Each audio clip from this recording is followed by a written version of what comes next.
Welcome to the National Collegiate Paintball Association Championships here at Lakeland, Florida. At Central Florida Paintball, I'm Matty Marshall alongside Todd Martinez. And we are about to watch the University of Connecticut Huskies take on the Texas A&M University Aggies. Todd, what do you think about this matchup? Well, I got to watch the UCONN a little bit yesterday, and they kind of got beat up a little bit. And then Texas A&M also played yesterday in the morning. And, you know, they're running with 5 guys. So, yeah. I mean, both these teams probably going to want it pretty bad this morning. UCONN, I know that they always come in here with high expectations. So, you know, they got a pretty deep team down there. So, you know, it's looking pretty good for them this morning. Texas A&M, though, I see a lot of fight in those guys down there. Lots of fight in those guys. I love it when guys come in with low body counts. You know, only 5 players on that team, and they are making it work. You know, they're doing whatever they can, and that's always great to see. And then on the flip side, University of Connecticut, pretty deep roster here. But this is a team that's played at this tournament and played college paintball for a long time. They're one of the oldest collegiate paintball teams. And, you know, to see them do it year after year, regardless of who leaves or comes onto the team and, you know, still playing at a high level. So, yeah, really looking forward to this matchup. Texas A&M on your screen right here. And we'd like to touch base with the third member of our broadcast team, Kristen Kenny. Kristen, what do you got for us down there? Well, like you said, Texas A&M only has 5 guys out here with no subs, so that seems to be the big storyline. I spoke to the guys, and they said they're not tired. They got 11 hours of sleep last night, so they're feeling pretty good. Where, like you said, on the other side, we have UConn with a 13-deep roster. Now, they said they're going to come out aggressive and strong and try to put points up on the board early. So look for that, guys. Yeah, well, that's exactly what they did, Kristen, as all the way up in the center is UConn. Aggressive move into the red zone, and then also they have 2 players in the orange zone as well. Oh, but they lose their player up in the center, Todd. Yeah, good move by the snake player for Texas A&M to reach around real quick and shoot that Xbox player out. I think that's Forgione right there. The snake player for Texas A&M getting that quick G. 2 bodies died off the break off the Dorito side for UConn, so now they got Sluck in the middle right there trying to lock off the Dorito side, but here comes Texas A&M down the middle. Yeah, huge move. It's Robin Oberhall all the way down the field, and on the chaos, Forgione starts getting some kills and running down UConn players. So nice job by Forgione to take out pretty much all of UConn's remaining line. You know what, though, Todd? UConn made that move up to the center, and they tried to lock down the Dorito side. I don't know why he was doing that, whereas if you were watching this field play all day yesterday, the snake is so heavy, and then they, you know, Forgione got in here for Texas A&M. I don't know if he just dropped the ball, and I don't if that was the actual plan, was to try to shut down the Dorito side. Not really sure. Well, it always comes down to a matter of communication. You know, he lost both of his teammates on the Dorito side, but once Forgione gets into that snake too, his teammates got to let him know. Here you see the big bunker move coming down the middle. Not sure if he got anybody. Didn't, again, Texas A&M player running down, didn't realize that the UConn had a player in that stall, tall stand-up temple in the middle, but didn't get anybody, but created enough confusion for Forgione to come down and shoot some players from that snake. Well, that's good teamwork, good heads-up play by Forgione. Because when you're in that situation and you see one of your guys launch, what you need to be working with then after that is whatever he creates off of the chaos from that move. And Forgione did pretty much perfect job there, and you know, and made it look really nice. So the score is now going to be Texas A&M 1 and UConn 0. I love it when teams come out aggressive because you're trying to dictate the pace of the game. So let's see if UConn is going to continue that aggression. Yeah, I see number 69, Nicholas Katuzis, walking on right now. Number 69, the little short guy right there standing next to the snake. We saw him break to the snake a lot yesterday. He's a really aggressive player for the University of Connecticut Huskies. And after losing 2 bodies on the break right there, you can see UConn probably going to try and come out a little bit shorter on that Dorito side, try and keep some bodies alive and play 5-up paintball. Well, that's been kind of a tough, that's been something that it's been really hard for teams to do so far in this event, is play with 5 bodies alive. Lots of teams are losing players off the break, and lots of guys. I've talked to a lot of teams after yesterday's event, and most of them were like, "Hey, you know, really want some input on what we're looking like out there." And almost to a team, every single team I talked to, I'm like, "You guys are losing way too many guys out of their bunkers for no reason," and they were all agreeing with that. So it's one of those things, you know, it happens to the highest level of players all the way down through the divisionals. It's one of those things you have to keep your finger on, though, and if you are starting to lose guys in their gunfights needlessly, that needs to be addressed. And here, just for the breakout on the split screen. So Texas A&M there on the bottom of your screen, UConn on the top. Looking at Texas A&M right now, UConn's line, and much more conservative breakout for UConn. And Texas A&M loses one body on the break. Still 5 up alive for UConn as they attack the middle of the field. There's Jake Roberts on your screen for Texas A&M, and now UConn getting into the snake, and most people haven't been stopping at that snake one, that first notch of the snake, and then they normally do this. They move right into the second part of it because that is the better position. There's much better shots from that spot. And Katouzis on into snake 2 for UConn right there, laying on his belly, bottom left of your screen. He's got help there in that tall temple in the center, trying to lock off Texas A&M from getting into the snake and let Katouzis go to work. And these are the 5th and 12th ranked teams playing right now, and the loser will go home and the winner will advance. UConn dropping one body off the Doritos side. 4-on-4 ball game now as Texas A&M moves into the red zone and gets into that 40-yard line Dorito. Trying to counter that, UConn Huskies come up into the orange zone, getting that Dorito one. Trying to protect the wire. UConn getting shot out 2 spots actually, so 2 bodies dropping for UConn here, and now Texas A&M pushing their advantage, moving up in the center. He catches 3 or 4, but trades out, so it's a chaotic back and forth point right here with kills coming off both teams, but much better field position still for Texas A&M as they're in the 50-yard line Dorito and now into the 50-yard line structure of the snake as well. Texas A&M with 2 bodies, one in the 50 Dorito, one in the 50 snake against one UConn Husky. In that orange Dorito one, you see him top right of your screen. Oh, and he trying just to battle back and forth. Finally got, so Roberts dropped a shot in on him. So it's been all Texas A&M so far, and I guess that 11 hours of sleep did him good last night. Yeah, absolutely. Texas A&M looks pretty sharp this morning. They're making their bumps. They know where they need to be to close out games. I mean, that's something that we saw yesterday from maybe half the teams. You know, like Florida Gulf Coast, you know, was really sharp on where they needed to be to close out games. You saw guys like Munoz, London Lewis just attacking the center A, the 50 snake, just knowing where they need to be. And good job right there by A&M getting to that 50 snake and put the pinch on them in the Dorito. Yeah, the winner of this game will advance to play our defending champions from last year, the Cal State University Long Beach 49ers. And that game will be going down at 2 o'clock this afternoon. So again, winner of this game advances to play the champions. So it's this is a really good warm-up for them. Well, so the score is now 2-0. Texas A&M on top of UConn, and we're going to be right back after this. I wanted a gun that would cover everything. I want to be able to hold off 30, 40, 50 guys coming at me. I want to be able to crawl up and take snipe shots on guys. Anything you really want in a scenario gun, it has it. It's just a nasty, nasty tactical gun.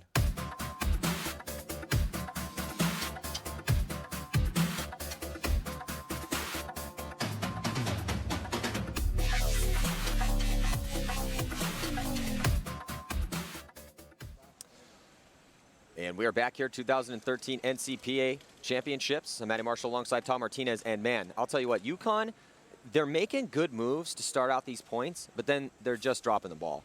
Too many guys dying out of the bunkers, and we talked about that all day yesterday. Really becoming an issue here. And Texas A&M just beating them at the gunfight right now. Yeah, and anytime you're losing 2 bodies at one time, it's really hard for the teammates that you have left on the field to try and recover. You lose one body, you kind of know what zone he was watching, you can switch a gun, but you can't just lose multiple bodies at one time. So we want to check in with Chris and Kenny down there. What's going on? All right, guys, you can feel the energy in the Texas A&M pit. Guys are yelling at each other, keep it rolling, but they still need to conserve their energy out there with only 5 guys. How do they do that? They said they're going to rotate their front and backers. So, all right, guys. Well, that's tough, man, because it's such a positional sport. And, you know, if you're playing a back corner bunker, it's much different than playing, you know, front snake.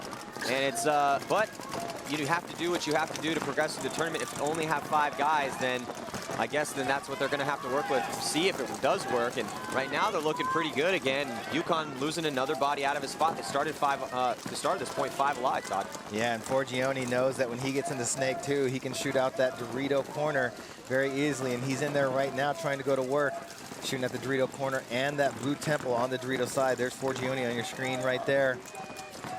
Getting the feel in the paint coming right back at him. But he's putting the pressure on that Dorito side. They're not going to be able to go anywhere unless he drops his lane. Look at this cross. I was going to say the crossfield spread for Texas A&M is looking tough. And now you're looking at UConn's crossfield spread. They have 1 less body than Texas A&M right now. Oh, there goes Texas A&M, drops their first body out of that back. He comes walking off the field right now, but moves up into the orange Dorito. Well, unfortunately for them, that's the player right behind Forgione, so no one is now supporting Forgione, and he still aggressively pushes forward. Let's even get that cross-field shot on the back corner bunker. He's zoned up on it right now, where it looks like UConn's having some sort of gun issues. He's doing surgery on his gun right now, and Forgione is just over here pushing forward. No one's even stopping him, and he gets a shot cross-field on Dorito 1, so Forgione's putting in some work for Texas A&M. Past the 50-yard line. UConn still doing surgery on his gun. Look, he's finally got his barrel back on. Let's even get that thing rolling. He doesn't have anyone behind him now, and Forgione feels no pressure. He probably doesn't even know. Well, his coach is right there, so he definitely should know that UConn does have a player in the snake with him. Now he finally gets his gun rolling.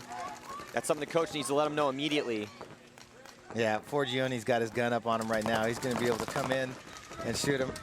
And he just taps out. Yeah. I think did he get shot cross field? He got bounced in the back of the head, but he couldn't get a ball out of his gun, so he was just hoping that his coach would spare his life, let him know when Forgione was coming. But too much pressure by Texas A&M. They had the bodies, and you know, UConn just lost too many, wasn't able to fight back, so they blew the horn. Well, Forgione's running a clinic over here on the snake side right now. Yeah, looking I mean, real sharp. It's cool to come out here and see players that really understand the game, you know, at this collegiate level. Yeah, let's check out this replay. Hopefully we can get a shot of this. Okay, so there's UConn doing surgery on his gun. It happens. You know, these guns are basically the paintball equivalent of a race car, and they do go down occasionally, but you can get them back up, blow a ball up in your breech. And then Forgione here just running people down over here, but calm and methodical. He pushed the whole side very calm and methodical, and really didn't seem to be too frantic. Kept his head about him. Nice job, Forgione, doing a very, very solid work for Texas A&M on the snake side right now. Yeah, down here in the college game, you can have one coach on the snake sideline, allowed to move up to the 50-yard line and back forth toward toward your own flag station. So Forgione getting helped along, but here comes University of Connecticut again with Nicholas Katuzis, number 69. See if he can get some production out of him. Number 7, Spencer Stack, walking on the field right now. This is one of those other lines, the second line from UConn. Saw them have some pretty good success yesterday, but still trying to put it together as a team. Number 27, Miles Anderson, walking on. Well, one of the good things, though, okay, if you're UConn and you have a deep roster and you're trying to get everyone some reps out there, you might not be able to figure out, okay, who are 5 best guys right now? And that's kind of a tough thing sometimes, whereas if you only have 5 guys, you have no other choice. You're just running the same guys over and over again. But what that does is it gets them in the zone a lot quicker. Yeah, absolutely. When you get reps game after game, you know, you may not have an awesome game every game, but you get more opportunities to be successful. So now, real conservative breakout for UConn that went completely opposite of how they started this matchup. I think because they're getting guys shot out of their bunkers, but that wasn't necessarily because of their game plans or where they went off the break. It was just guys dropping the ball and losing gunfights. So now they're making quick bumps into some good positions into the orange section of the field, trying to get to that red section. And it looks like now finally Texas A&M getting chopped up. Forgione got shot in the loader on the breakout, kept shooting, earned himself a minor penalty and didn't know, so he walked halfway to the dead box and had to get back before the penalty started. Stack, number 7, attacking the middle for UConn right now. Yeah, UConn, Todd, we're looking real good to win this point. Going looking at the 2 bodies. So you can see Texas A&M playing those bunkers as tight as they possibly can. There's the spread, cross-field spread for UConn. Real good field position up in that center. And there's the Texas A&M spread, 26 seconds left on that minor penalty. And I don't know if they're going to have enough time to get him out of the box. It is a minor, so it will come off if they lose the point. Nice move there as UConn finally pushing forward and looking like they're going to score a point. 15 seconds on that penalty, and they're just going to run it in. And it's going to be a 2-point game right now. Huge momentum shift for UConn here on that Forgione penalty. Yeah, penalties kill you, no matter what level you're playing at. I mean, it's really hard to fight back. You know, when you got a guy in the box, especially when you start down a body, you lose so much firepower on the break. But, you know, if you get a minor in the middle of a game, you lose that point. You know, check this replay out right here as UConn starts coming down the field. Good job to block out the other A&M player and then shoot the last remaining A&M player in the back. And now 2-point game, and then the dreaded 3-point spread is normally the worst thing that can happen to your team, because statistically it's incredibly hard to come back if you're down 3 points. But we'll see if UConn can do it. 3 minutes and 24 seconds remain in this first half. But they tightened it up there. You could see that there was a shift in how they're playing their bunkers, because they went to their bunkers. You can always tell by body language. Anytime you're watching these guys, you want to know what's happening, always watch their body language. And you can see if guys are playing super tight when they make their moves, it's a crisp, aggressive, fast move. There's no lollygagging. They're not, oh, I'm just going to try to sort of slide into this bunker. Everything's going to be okay. No, they want to get to these spots now because they're down points. And UConn, they're fighting for their lives right now, and such a storied franchise in the NCPA, and Texas A&M trying to come up right now. And UConn gonna send, I think, that squad back in again. Their second squad, yeah, it looks like here they come. Having a little bit of luck, having a good game, trying to do whatever they can to keep this momentum and try and get something going here, get their team on a roll.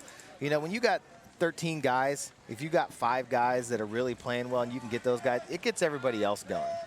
It's like it's part of being a great teammate. If you can get your other players involved and make them better. So UConn right now trying to go with that same squad, try and get something going for their team. On the breakout, there goes Catuzis to the mini race bunker behind the snake, 2 back center. John Stingle. And still gun problems for UConn. Finally getting, and it looks like he might have got shot. No, he's fine. You have to keep your head about you when your gun's gone down. You need to make sure you're in cover. I see a lot of guys trying to fix their guns, getting shot. Roberts on into Snake 2 for Texas A&M. Forgione behind him in the mini race bunker. UConn making a move now, Todd, into Snake 1, just chilling there. And he's, again, we don't see too many players play that one particular spot. Now you're looking at Texas A&M trying to get a shot on Snake 1. Good setup on the Dorito side. Out wide, shooting across the field towards the Snake. First guy in the pin as Catuzis jumps into Snake 2. UConn drops the first body of this point. He's going to come walking out of that back center. He was having a little gun problems, but... And they don't have any penetration on that Dorito side. They're still in the blue section, but so is Texas A&M. And we've seen that all tournament long, is most teams been pushing down this Snake side of the field. Dorito side, not as effective. And there goes Roberts into the 50 Snake. Ooh, and he is going to take one in the back. Unable to protect himself, so that's the first body coming off for Texas A&M. 4-on-4 now. And was that Nicholas Catuzis in the Snake? Yeah. For UConn, you're looking at him right now, talking to the referee, making sure he's clean. But Forgione comes right in where Roberts left into Snake 2. And he's going to start locking off that lane across the field towards the Doritos. Both these teams doing a good job of locking off zones. Nobody really able to bump into those Doritos yet. And Todd also noticed that in this first game here is that these guys, they started out very aggressive, but now because we're kind of running short on time here in this first half, is that UConn, they're trying to push into the guns of Texas A&M. Texas A&M is just zoned up and trying to keep UConn from pushing forward. But Forgione, he gets shot out, and that could speed things up here. There's no one on this Snake side, and Texas A&M digs out wide, able to get into that back blue bunker on the Snake side of the field. UConn loses their other back center player, Nicholas Minor, walking off right now. So 3-on-3 now. I like the timing from Operhall, right? Robin Operhall for Texas A&M. You look at him on your screen right there, and he did a real good job. And seeing him this entire tournament has really good timing. So as soon as he saw Forgione died, if he doesn't get out wide, then UConn's going to be able to push down the field more aggressive because he's stuck inside, and that's one of the things. You can't get stuck inside because as teams get wide, those angles start tightening up, and it's really hard to get out after somebody's established a lane on you. But he was able to get out wide, and now he's rolling his gun, trying to stop UConn from scoring a point before this first half ends and head into the second half of the 2-point lead. Only 2 bodies left alive now, but one pushing hard down the Dorito side for UConn. There's Catuzis in the Snake, listening to his coach, but only 14 seconds left. Not going to be able to get anything done here. This half will end in a deadlock with Texas A&M leading 3-1 here. As Catuzis going to try and see if he can squeeze in any balls just for the fun of it. As the half comes to a close, Texas A&M able to hold off that last little attack right there by UConn. I mean, why can't UConn do that more in the middle of the game? You know, they're just letting themselves get locked down. Stop losing gun battles. I agree. You know, if it's working, if it works once, it can work again, regardless of the situation. Look at that. Nice shot by Katusis. And I don't know what Forgione was thinking right there. But he ends up coming off early, and then Katusis dodging a stream right there. So UConn threatened in that point, but just not able to capitalize. And I got to give props to Robin Oberhall for digging out and getting out to this back corner and then starting to lock into that gun battle, really slowing UConn down. So we head into the second half. The score will be 3-1. Yeah, and I'm liking what I see out of Texas A&M. Yeah, Todd. Texas A&M's looking pretty sharp right now. I mean, they've yet to really just get pushed back. You know, the 1 point they lost, they got a minor penalty, but you haven't really seen UConn kind of, knock them on their heels a little bit. You know, UConn's is trying to work them out, but they're the ones losing gun battles. You know, out of their spots, not able to push into those Doritos at all. You know, not really looking to attack the 50 snake. They're content getting into snake 2. Yeah, well, it looks like Kristen is down on the sidelines with Nick Meyer from UConn. All right, Nick, their cross-field spread is looking pretty tough. How do you negate that? We got to stick to our bunkers, stay on our guns. We were having problems with that yesterday. Today we decided to change our breakout a little, just shoot more paint, and it's not working yet, but we're on our way there. And 2-point spread, still a lot of paintball to play. What's your strategy coming out here second half? We're going to play a little more conservative. We tried to play a little more aggressive. It didn't work in our favor. They like to stick behind their guns. They're not an aggressive team. So we're going to kind of match that and just try to outshoot them. You got 13 guys on your squad. They have 5. How does that play, as far as rotating your guys, getting guys the reps that they need? Does that play a factor? It definitely does. I mean, they're definitely playing with heart, but I think they're getting tired, and I think we could exploit that in the second half. All right, well, best of luck to you guys. Thank you. Back to you guys. Well, I don't necessarily agree with them that Texas A&M isn't aggressive, because Forgione is definitely playing aggressive on the snake side of the field. Yeah, absolutely. I mean, UConn is really just trying to lock down that Dorito side, but you don't just lock a guy down and then just not do anything about it. You keep him where he's at while you start advancing. Texas A&M is really pushing into the snake side over here. Forgione or whoever comes behind him. I mean, they're in the 50 snake. We've seen them in the 50 snake. We've seen them in snake 2 first. I mean, the only chance that UConn has had so far is to get Katusis into the snake 2, and once he gets there, he's just looking for those cross-field shots. Well, Katusis is not playing as aggressive as Forgione right now, and we're going to come back with the second half of this matchup. Don't go anywhere.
So just about a minute to go before the start of the second half. We're watching University of Connecticut Huskies take on the Texas A&M University Aggies.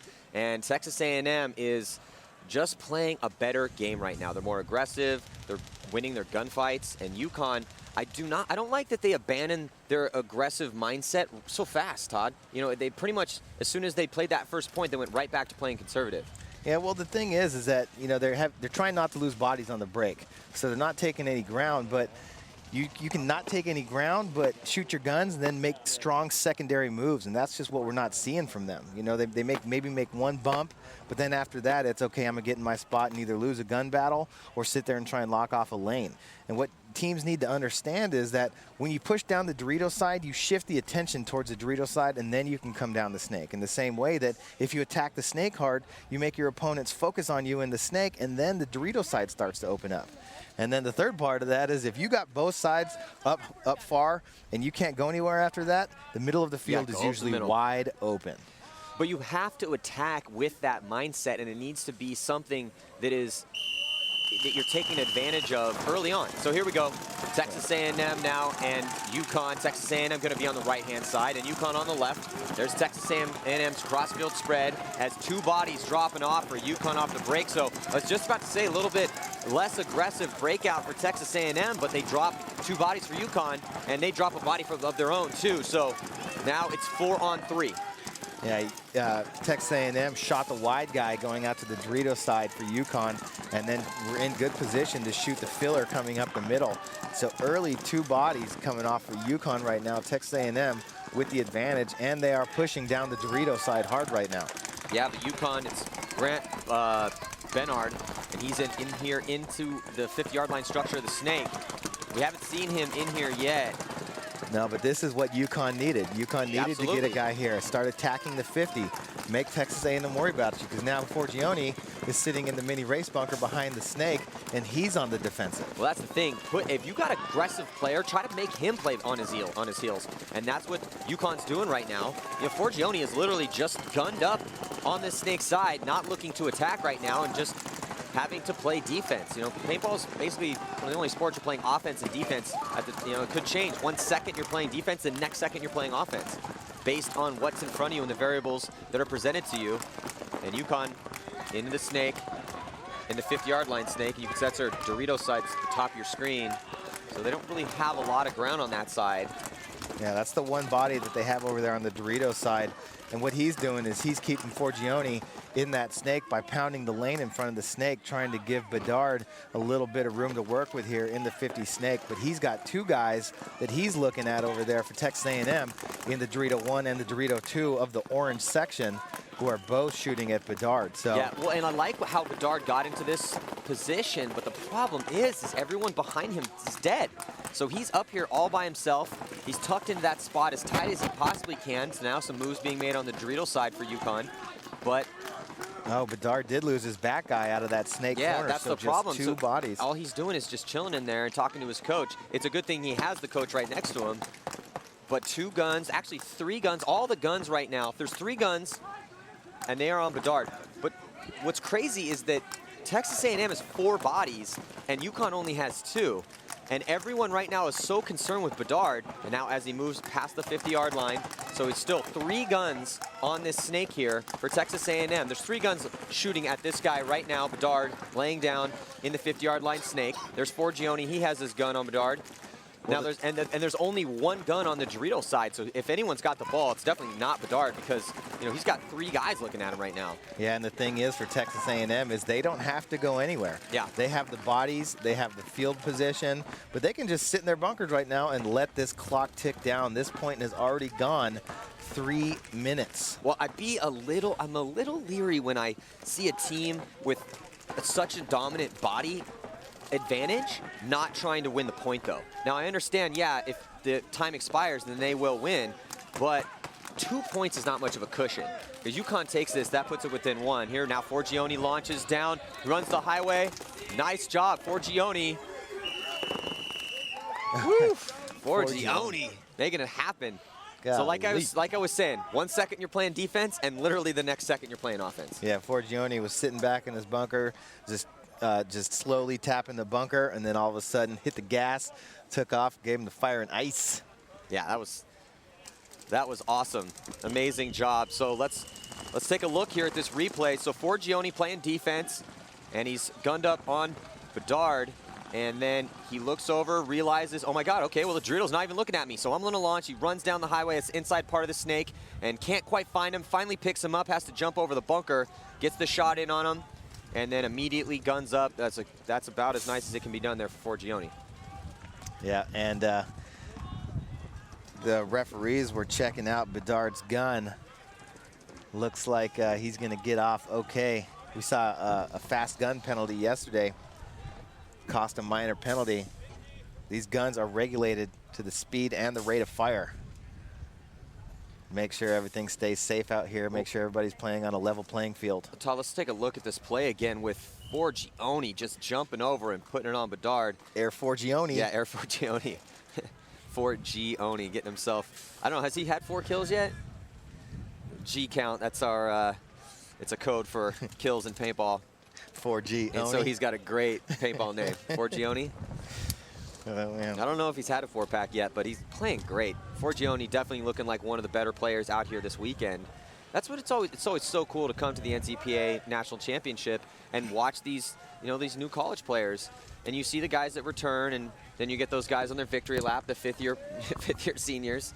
But every now and then we see these new guys coming up, haven't really said their names before, and Forgione is just playing solid for Texas A&M. Back left, back left. Now on the breakout, Texas A&M on the top of your screen, UConn on the bottom. And there's UConn, a little bit more aggression in that center as they make it into the orange section of the field. And now on the flip side, Texas A&M. Again, they don't have to do anything. All they need to do is hold off the aggressive push of UConn. And UConn sliding into snake 1, then to snake 2. And Texas A&M rolling their guns. Oh, and UConn losing that center player. So 4 bodies left alive for UConn. Texas A&M still 5 strong and starting to get Roberts here in position on the snake side. And there goes Texas A&M into the Dorito, but gets shot on the bump. So now down 1 body. Texas A&M with 4 alive in the snake 2. Forgione in the mini race bunker. Back center. And a bump into the orange section again gets clipped. So who's ever in the back center, or it might be Catuzis shooting that lane, just chopped up 2 bodies for Texas A&M, who has a 3-point lead but are losing bodies fast. It's going to be up to Forgione and Roberts now. So just the 2 players that were on your screen right there are left alive for Texas A&M. Catuzis making his move into the 50-yard line snake. He's trying to figure out if there's anyone still on the Dorito side, and that's why the communication's so important. It's slowing down this game right now. They have to score 3 points. Catuzis needs to know. His coach is right there. His coach has got to tell him, hey, you're only looking at 2 bodies. There's only 2 guys. It's Forgione and Roberts. Those are the 2 Texas A&M there. Now finally Catuzis launches. He takes out Roberts, and then Forgione comes and runs him down. Forgione's still alive, trying to get shots cross field. Forgione making this a point right here. Looking like it was just going to be a gimme point for UConn, but Forgione heads up play down here on this snake side of the field, Todd. It looks like it's 2-on-1 right now. Yeah, Forgione all by himself, but he's confident in his position. He squeezed, looked like he almost squeezed a shot in on the UConn player. Need to run in to give him a check. He did. It's a one-on-one now. It's a one-on-one situation right now. Oh, and Forgione. Forgione pulls it off. Pulled off a 3-on-1 right there. He almost got his 4 Gs for his name. Look at that. So close. That's why you never give up. You play smart, you play confident, believe in your shot. Forgione right there coming in, bunkers out. Catuzis gets himself into a good spot and just watched UConn players run at him sloppy.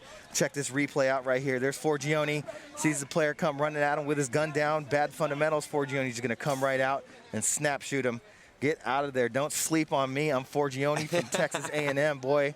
Oh, man, Forgione having a game right now. That's a beautiful paintball right there. Heads up play. You notice how he never, ever, his eyes never went down to the ground. The whole time, now we're seeing in the Texas A&M pits, the 4th time Forgione was out, the whole time he was out there, he had his head on a swivel, realizing the situation in front of him, realized Catuzis came down, took Roberts out, he bunkers out Catuzis, and then also got a little gift from UConn, just prancing up the field, gun down, had no idea where Forgione was. Yeah, I don't know what he was thinking right there. He probably just didn't even see all the chaos because he was trying to do work on the Dorito side, but still, regardless, there's no excuse for that. If you are unsure of what's in front, if you're not absolutely 100% positive of what's in front of you, then you need to pretend that every bunker's hot. We always say that. Pretend like every bunker was hot. So let's check out this play here earlier in the game. So this is Roberts and Forgione for Texas A&M. Catuzis runs down Roberts. Forgione on the heads-up play. Double doses some balls right on top of Forgione's head. And look at that. His eyes are still up. Forgione never, ever dropping that lane the whole time. So it doesn't get any better than that. That's how it's done. Beautiful paintball right there. Texas A&M up 5-1 on UConn. And talk about a momentum killer right there. Yeah, it could have been a 2-point game with just over 4 left to go, and now it is a 4-point spread. And UConn went from almost giving themselves a shot to get back in this game to just increasing their deficit on some sloppy play. But, I mean, you got to give it to Forgione for the move that he just made right there. That was incredible. Well, it's a team sport, but it is, in a very real sense, it is up to individuals to get out there and perform, not just at the level they've been playing, but to try to, every time you go out and play a tournament, can I play better than I did at the last event? And Forgione is just, like I was saying earlier, putting on a clinic over here, man. Yeah, and So beautiful. I think Texas A&M took a timeout after that. Make sure to give Forgione a little bit of a breather. Yeah, he's going to need it after that performance. So here we go. 4 minutes and 23 seconds. Score 5-1. We're going to be right back after this. What makes the Virtue Spire the best loader in paintball? What makes the Virtue Spire the best loader in paintball? Россия – это страна с очень сложными погодными условиями.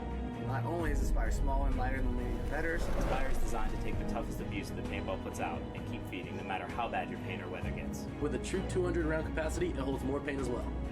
Not only is it easier to take apart, but more importantly, it's easier to put back together. Find out more at virtuespire.com.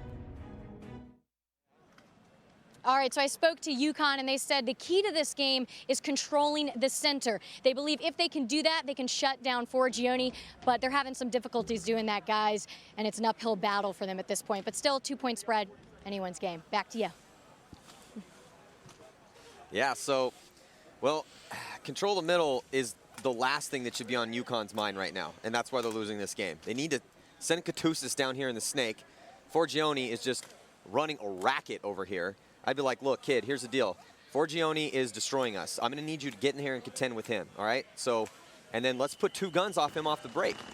Isolate who's giving you problems. It's very simple. It's not rocket science out there. And pretty much all of Texas A&M is playing pretty solid, but when you have one guy who's just dominating out there, put some guns on him. They're winning games from the snake side every point.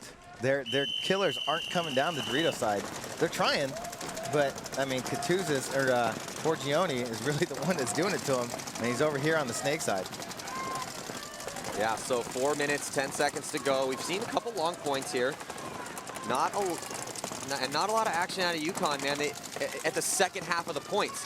You know, the points have a structure. You start it off, you try to get as many kills off the break and get all your guys out alive. And then after that, well, you dig into some gunfights, you try to make moves, and that is where Texas A&M has been beating UConn. And there you see Texas A&M recognizing that UConn has gotten into the 50 snake over here. So they're going to bump out to the snake corner, try and put some pressure on him. Oh, sneaks out to the snake corner and does get a shot on Bedard. Well, Bedard that was sloppy play by Bedard right there. He got in there clean, but then just gave Roberts a little bit too much, and Roberts just leaned out and shot him really easy. It's a free kill for Roberts. Yeah, Connor Tluck right behind Bedard's going to sneak into snake 2 right now. Start working across the field and just grills up Texas A&M player right there in that blue temple running off the field, top right corner of your screen. So 3 bodies left alive now for Texas A&M.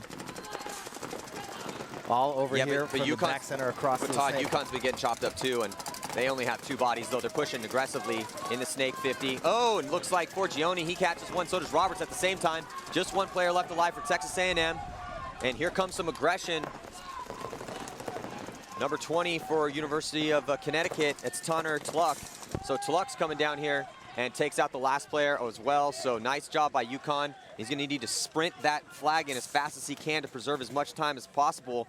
We have ourselves a 3-point game right now. 5-2 is going to be the score as long as that hang is clean. And we're watching UConn getting a little pumped up right here. That's Tluck. That's a very interesting name. Yeah, and I mean, you see the difference maker right there from that point by Forgione. UConn wins this point right now. It could be a 3-4 game with 2:38 left. Instead, Texas A&M still with a 3-point lead and not an easy team to push into. So let's check out this replay. There's Bedard. So look at this. Bedard just doesn't get tight enough. Look at this. Free kill for Roberts. He did earn it a little bit by, look at that. He's like, no, I know I can get this. I just got to lean out a little bit, and bam. So Bedard has got to feel that pressure, man. I mean, you have to have body knowledge. Yeah, I mean, it took Roberts about half a loader to shoot him. Yeah. Trying to squeeze out, couldn't get him. Finally snuck one in on him. But, I mean, if you're Bedard, you got to feel that paint whizzing by you and tuck in a little bit. Or, hey, coach, you know, let him know. Tuck in, tuck in. Yeah, you need to, you can't, if you're the coach and you're right there on the sidelines, you got to yell at your guy. Or maybe he wasn't listening. You know, maybe he was just so tunnel vision across field on that shot, realizing, hey, we're down a lot of points and we don't have a lot of time left, so I really need to get this kill. And he just totally went to sleep on the fact that his pack was way out wide. So now UConn, so now UConn is forced to push aggressively. This is when the game gets really exciting. So let's check out another replay here. So now this was Tluck. And it was interesting how Forgione got shot, and then Roberts got shot pretty much at the exact same time. And they had also lost a body earlier, about 10 seconds or before that. So Texas A&M, basically all they needed to do was just lock up in their bunkers and roll their guns, but they just lost a ton of gunfights at the same time, thus giving UConn the point. So we got ourselves a 3-point match. And UConn, they have no choice. They have to go aggressive. And this is when I love watching games at this point, when a team is down and they only have a few minutes left to go. Oh, God, and get a bad start off the break, trying to jump the gun. Katusis, but Katusis somehow makes it in. Yeah, Katusis got a bad jump, and he took the loop-de-loop route, went all the way around, and still made it into Snake 2. And yeah, he didn't pull audible or nothing. He's like, I got a bad start, but man, we only have 2 minutes and 20 seconds left. I've got to get in that Snake. Ooh, UConn player right there getting shot in the loader in the middle. Oh, gets a penalty, so I think that was Spencer Stack for the University of Connecticut getting that penalty. So Stack will go to the box, and that is the last thing that UConn wanted to happen. And I think Katusis' gun is down. Because I haven't seen, have you seen Katusis shoot yet? I have not. And Katusis, I mean, he's getting buried right now by the temple on the Dorito side over there in the blue section. And now he's going to try and get his gun up. Come out. You know, a lot of people would say that there's not enough, 2 minutes and 30 seconds, not enough time to come back. But we watched Dynasty come back against Infamous at the last PSP, the first PSP of the year, and Dynasty ended up winning that event. Also, to make sure to check out our webcast for the next PSP Mid-Atlantic Open. It's going to be coming at you May 3rd through the 5th on Paintball Access. Yeah, if you can shoot a couple guys on the break and put together a nice coordinated attack, you can win 25, 30-second points. But right now, Texas A&M, 5 bodies strong. But it's tough to do that when you get a penalty. And then, yeah, and now Katusis gets shot out. This game is pretty much over at this point. Less than, or just about a minute left to go here. And Texas A&M doing exactly what they need to do. Oh, losing a body, but they still have 4. Tons of players left alive for them as we're dipping into under a minute, 54 seconds. And Forgione trying to stay as tight as he possibly can and then start to get a lane. Look how tight Forgione is playing this bunker, because he knows, hey, 3 guys are shooting at me, 2 guys, that's cool, awesome. Yeah, keep shooting at me, guys. I got guys right behind me watching my back. Tuluk getting in there. And then here comes the hammer as... Oh, Miner just didn't get there. Tried to come get Forgione, got clipped, and he's going to earn a penalty for that, too. So that's 2 penalties for them at this point. Yeah, 2 penalties. Going to hurt him bad. Are they really going to, yeah, they're going to concede the point with just 21 seconds. This game's over. I mean, you concede the point here. Hey, it's great. You want one more? All right. Yeah. Well, you got 20 seconds to go get it. You better not break out to the back 4 bunkers. Yeah, if you're going to concede the point to give yourselves one more. Well, let's look at this bad start by Katusis. Jumps the gun, goes and tags back up, and then look at this. He just is like, all right, I got to get in there. He dives all the way in, makes it. Kid's got a good Superman dive. And then here's Forgione. About to try to get, or is about to get run down. Forgione's did he pick him up right there? I think he did pick him up, and then he still continues to aggressively push forward. Forgione knew that he put balls on him too, so as soon as that, Forgione's good. You notice that? As soon as he's like, okay, I broke some on you, and I'm now back on my same zone. If you want to keep coming and get a penalty, cool, because that's one of those old school tricks. If you're gonna shoot a guy and then get back on your lane and give him your back, that's a really easy call for the ref. It's like, not only did I shoot him and I turned my back and then he shot me, that's an obvious penalty right there. And so major penalty on UConn, so they will start down a body, but only 21 seconds left to go. This game is over. And UConn going to get a chance to get some players out there. We see Ian Marsh coming on the field right now. Who else we got coming out here? But it's, it's college paintball. These guys go through a lot to represent their teams and their schools, so maybe they just wanted one more point. Yeah, Connor Tluck coming on the field again. There you see number 16, Matthew Goodkin. You know what's going to be great, though? Because check out what's going to happen this afternoon at 2 o'clock. The winner of this game, which is going to be Texas A&M, plays Cal State University Long Beach. So we're going to get to see Forgione and Roberts line up against Chris Tregarthen and the rest of the boys, and Corey Bornstein, and all the guys that have been stepping up for Cal State. And Cal State's look deeper than they ever have. So, Texas A&M's no joke right now. They're playing great. So I can't wait for that matchup. So tell your friends, 2 o'clock this afternoon, the returning champions. Ooh, UConn core sample off the break, slipping a fall, ends up making it alive. I don't know. Yeah, he blows an inch of dirt out the front of his barrel. So doubling up the, I was going to say the center 50 structure. 2 players in there for both teams, and then complete chaos in this point, but that's going to do it as the victory goes to Texas A&M Aggies. Well done, well played. The MVP is absolutely Forgione, man. That guy, no joke. That kid can play some paintball over here on the Snake side of the field. Yes, he can. Forgione winning that 1 point really put Texas A&M over the edge.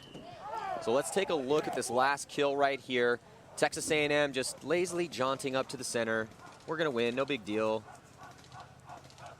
And takes him out. Actually, he got shot earlier. So that's what happens. 20 seconds left. Guys are like, well, all right, if we're going to lose, we're going to try to go hard. And they go all the way up to the center, except UCONN tripped and fell and took a core sample trying to tell us how much rainfall there was here 10,000 years ago. And Texas A&M earning their spot to play against Cal State Long Beach. So the next game coming at you, Liberty University Flames and Northeastern University Huskies.